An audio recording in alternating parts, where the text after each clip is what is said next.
Hello and welcome back to my YouTube channel study centre.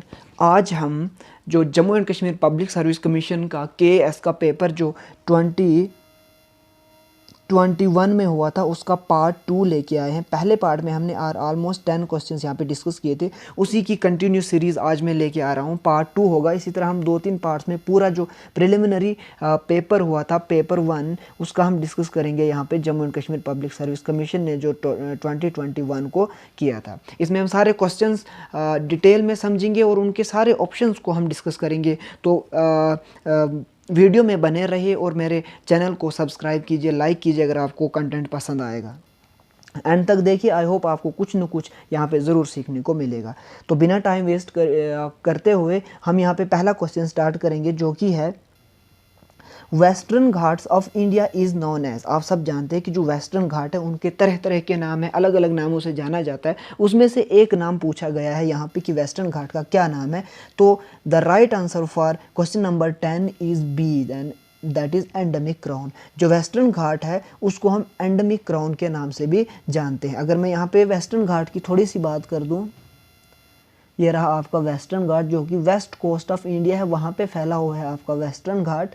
तो western घाट कहाँ से कहाँ है? जो आपका रिवर तापी है, यहाँ पे on the mouth of river Tapi से जो कैप कॉमरिन है, ये पूरा एरिया यहाँ पे आपका वेस्टर्न घाट आ जाएगा। वेस्टर्न घाट का एक नाम अभी हमने देखा एंडेमिक क्राउन। इसके अलावा इसके बाकी और नाम है। इसका शहादरी भी बोला जाता है, शहादरी भी इसको बोला जाता है।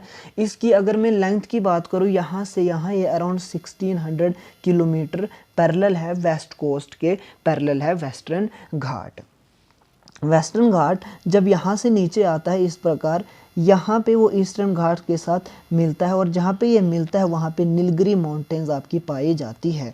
तो हमने क्या देखा? हमने देखा नीलगिरी जो माउंटेन है वहाँ पे वेस्टर्न घाट और ईस्टर्न घाट एक दूसरे के साथ मिलते हैं। आई होप आपको पहला क्वेश्चन अच्छे से समझ आया होगा। चलिए अब अगले क्वेश्चन पे चलते हैं। Find out the correct sequence of vertical structure of the atmosphere from lower to higher altitude. हमें पता है कि जब भी हम सरफेस से एटमॉस्फेयर की तरफ जाते हैं तो डिफरेंट लेयर्स होती है, तो हमें इनको वर्टिकली अरेंज करना है फ्रॉम लोअर टू अपर। यानी जब हम यहाँ से ऊपर की तरफ जाएंगे, सबसे पहले कौन सी लेयर आएगी, उससे ऊपर कौन सी लेयर आएगी, उसके ऊपर कौन सी लेयर आएगी। तो मैं आपको यहाँ पे बोल दूँ, जब भी हम सरफेस से टॉप की तरफ जाते हैं तो सबसे पहले आपकी आती है ट्रोपोस्फियर, फिर आती है आपकी स्ट्रेटोस्फियर, फिर आती है मेसोस्फियर, फिर आती है थर्मोस्फियर और लास्ट पे आती है आपकी एक्सोस्फियर। तो इस तरह का जहाँ पे हमें मिलेगा वही आपका आंसर होगा, ट्रोपोस्फियर, स्ट्रेटोस्फियर, मेसोस्फियर, थर्मोस्फियर। तो हमारा आंसर पहला ही राइट हो गया। आपको पता होगा ये 5 लेयर्स है, जो कि जब भी हम वर्टिकली एटमॉस्फेयर में जाते हैं तो ये हमें 5 तरह की लेयर्स देखने को मिलेंगी। अगर मैं और बात करूं स्ट्रक्चर ऑफ एटमॉस्फेयर की, तो जो एवरेज टेम्परेचर सरफेस पे होता है, जब हम सरफेस से ऊपर जाते हैं, वो बात नहीं मैं कर रहा हूँ, सरफेस पे जो एवरेज टेम्परेचर होता है वो होता है 15 डिग्री सेल्सियस।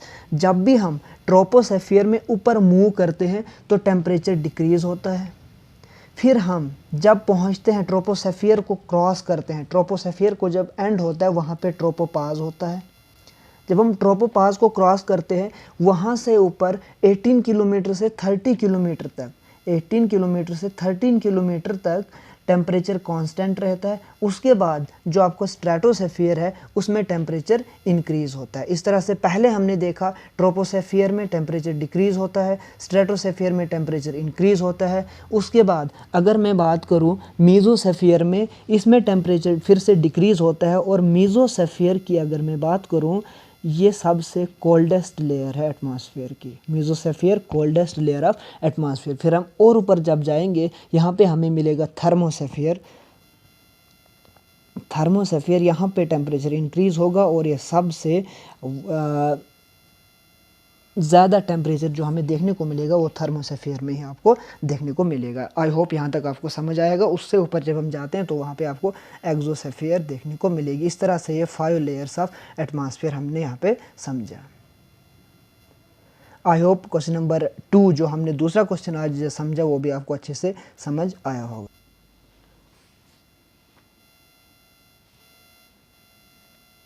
अब हम यहाँ पे आ गए हैं क्वेश्चन नंबर 12 पे। Match list 1 correctly with list 2 and select your answer using codes. यहाँ पे कोड दिए हुए और हमें जो लिस्ट 1 है हॉरिजन दिया हुआ है और यहाँ पे सॉइल की जो लेयर्स दी हुई है वो हमें एक दूसरे के साथ मैच करना है। तो मैं आपको सबसे पहले बता दूँ जो क्वेश्चन नंबर 12 का राइट आंसर है वो है आपका डी। यानी अगर मैं यहाँ पे मैच करूँ तो जो सब सॉइल होती है सब सॉइल आएगा हॉरिजन सी के साथ। इसके अलावा अगर मैं बात करूँ सॉलिड रॉक की तो वो हो जाएगा हॉरिजन ए। इसके अलावा अगर मैं बात करूं टॉप सॉइल की वो हो जाएगी हॉरिजन डी में और वेदर्ड पेरेंट रॉक हो जाएगी हॉरिजन बी में। ये करेक्ट सीक्वेंस आएगी कि कौन सी सॉइल किस हॉरिजन में पाई जाती है। आई होप आपको ये क्वेश्चन भी अच्छे से समझ आया होगा। चलिए अगले क्वेश्चन नंबर 13 पे। ये साइंस से लिया गया है। Which quantum phenomena was Albert Einstein referring to in his expressions spooky action at a distance. Question number 13 का पहला ऑप्शन है quantum tunneling, uncertainty principle, superposition, quantum entanglement. Right answer जो क्वेश्चन नंबर 13 का है वो रहने वाला है डी, क्वांटम एंटेंजलमेंट। चलिए अगले क्वेश्चन पे। In what cases can the 3 equations of motion be applied. इनमें से किस केस में जो 3 इक्वेशंस हैं मोशंस की वो अप्लाई होंगी। तो क्वेश्चन नंबर 14 का जो राइट आंसर है वो है आपका ओनली 4। यानी व्हेन एक्सेलरेशन इज कांस्टेंट, जब एक्सेलरेशन कांस्टेंट होगा तभी जो मोशन की 3 इक्वेशंस है वो अप्लाई होंगी। तो आप याद रखिए जब भी मोशन एक्सेलरेशन कांस्टेंट में होगा, जब भी एक्सेलरेशन कांस्टेंट में होगा तो मोशन की जो 3 इक्वेशंस है वो 3 की 3 इक्वेशंस इस पे अप्लाई होंगी। आई होप ये भी आपको समझ आया होगा। चलिए आगे question number 15। Among the following theories which one is discuss about metal free electrons. ये जो कुछ थ्योरीज दी हुई है इनमें से कौन सी थ्योरी डिस्कस करती है मेटल फ्री इलेक्ट्रॉन्स के बारे में। तो क्वेश्चन नंबर 15 का राइट आंसर हो जाएगा सिडविक्स थ्योरी। सिडविक्स थ्योरी है जो डिस्कस करती है मेटल फ्री इलेक्ट्रॉन्स। चलिए आगे क्वेश्चन नंबर 16 पे।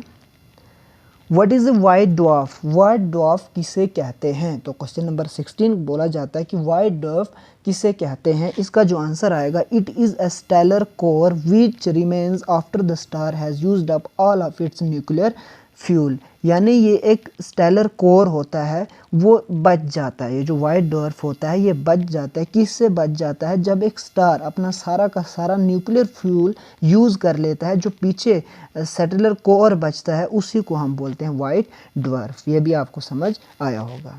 चलिए आगे question number 17। On which of the following planets does the sun rise in the west? इनमें से कौन सा प्लैनेट है जिसमें सन वेस्ट से निकलता है। बाकी जो प्लैनेट्स की बात करूं तो वहाँ पे ईस्ट से निकलता है, लेकिन एक ऐसा प्लैनेट है जहाँ में वेस्ट से निकलता है। तो इस क्वेश्चन नंबर 17 का जो राइट आंसर हो जाएगा वो हो जाएगा वीनस।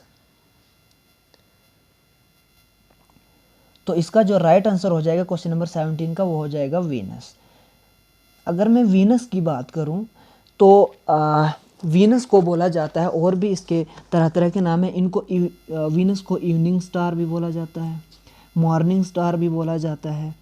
और इसके अलावा जो वीनस है, वीनस हॉटेस्ट प्लैनेट है, सॉरी जो वीनस है वो हॉटेस्ट प्लैनेट है। अब आप बोलोगे सन के सबसे करीब अगर मरकरी है तो वीनस कैसे सबसे हॉटेस्ट है, because it contains 95% carbon dioxide. इसी वजह से द हॉटेस्ट प्लैनेट है वो वीनस है, न कि मरकरी। अगर मैं बात करूं और वीनस की, Venus east to west rotate करता है, बाकी सारे planets west to east rotate करते हैं, जबकि Venus east to west rotate करता है। बिकॉज इसकी जो चार्ज है मरकरी और वीनस की वो सेम चार्जेस है, और आपको पता होगा कि सेम चार्जेस रिपेल्स, ये दोनों रिपेल करते हैं, इसीलिए इसका जो वीनस का मोशन है वो है ईस्ट टू वेस्ट। इसके अलावा अगर मैं बात करूं इन सब में से मरकरी और वीनस का कोई भी नेचुरल सैटेलाइट नहीं होता है। मरकरी की मैं बात करूं, मरकरी सबसे नियरेस्ट जो सन के सबसे नियरेस्ट प्लैनेट है वो मरकरी है। जुपिटर लार्जेस्ट प्लैनेट है। मार्स की अगर मैं बात करूँ, इसको रेड प्लैनेट बोलते हैं, रेड प्लैनेट मार्स को बोला जाता है।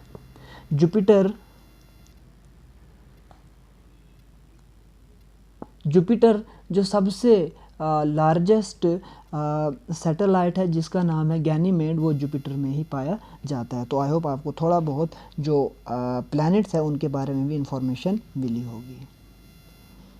व्हाट डज रिद्रोफिकेशन रेफर्स टू, क्वेश्चन नंबर 18 बोलता है हमें कि रिद्रोफिकेशन क्या होता है। ये होता है natural ageing of A lake bye nutrient enrichment bye it's water. जब भी वाटर में न्यूट्रिएंट्स आ जाते हैं बिकॉज ऑफ मैनी फैक्टर्स, जैसे कि रन ऑफ वाटर जो आता है पोल्यूशन वगैरह से, उसमें पोल्यूशन वगैरह जो चीज़ें होती है कि न्यूट्रिएंट्स वगैरह पानी के साथ मिक्स हो जाती है और उसमें जो हमारे पास एल्गी वगैरह की ज़्यादा ग्रोथ हो जाती है, उससे रिद्रोफिकेशन हो जाता है। तो क्वेश्चन नंबर 18 का जो राइट आंसर है वो है natural ageing of lake bye nutrient enrichment of its water.